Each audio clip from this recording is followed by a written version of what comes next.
Ever wondered if hurricanes have a personal vendetta against mankind, or are they just playing a high-stakes game of toss and ruin? Picture this, a colossal cyclone, wreaking havoc with a power so immense, it can level cities and alter landscapes.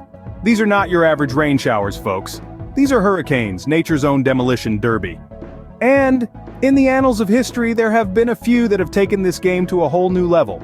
So, are you ready to meet the top 5 most destructive hurricanes? Well, buckle up because we're about to dive into the stormy world of hurricanes.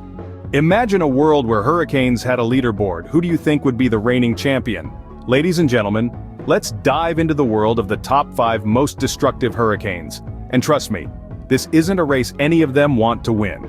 Coming in at number 5, we have the infamous Hurricane Andrew. Back in 1992, Andrew decided to make a dramatic entrance, causing a whopping $26.5 billion in damage. It certainly knew how to make an impression. Next up, we have the 4th most destructive hurricane, Hurricane Wilma. In 2005, Wilma took the stage and left behind a trail of destruction worth $29.4 billion.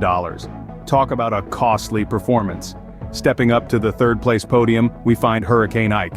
In 2008, Ike decided to go big or go home, resulting in a staggering $37.5 billion in damage. It certainly didn't hold back. In the runner-up spot, we have Hurricane Sandy. In 2012, Sandy decided it was her turn to shine.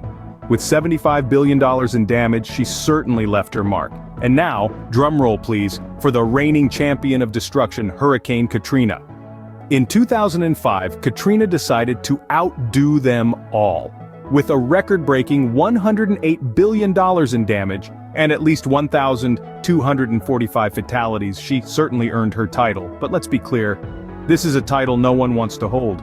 These hurricanes have left a trail of destruction, displacing thousands from their homes and causing widespread infrastructure damage. They may have their names in the history books, but these are records we'd rather not break. Looks like Katrina is wearing the crown, but let's not give any ideas to future hurricanes. You know, hurricanes are like that uninvited guest who not only crashes your party but also wrecks your house. They breeze in, all wind and rain, and when they leave they take a piece of your world with them. Take Hurricane Andrew, for example.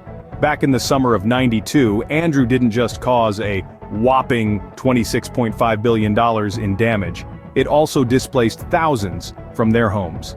Imagine coming back to your block, only to find that your house, your neighbor's house, the whole neighborhood, gone. Then there was Hurricane Wilma in 2005. Wilma was no wallflower at the party. She left behind a hefty bill of $29.4 billion in damage. Roads, bridges, entire towns, all needing to be rebuilt from the ground up. And who could forget Hurricane Sandy? In 2012, Sandy swept in and caused an eye-watering $75 billion in damage.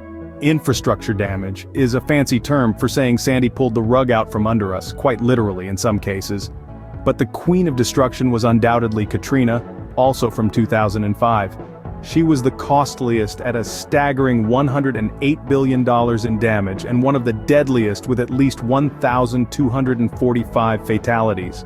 She didn't just crash the party, she obliterated it. Next time, let's just not invite them, shall we? But hey, every cloud has a silver lining, or in this case, a hurricane does. Sure, hurricanes are mighty, causing significant damage, and no one's making light of that. Yet they do have a peculiar knack for bringing people together like nothing else.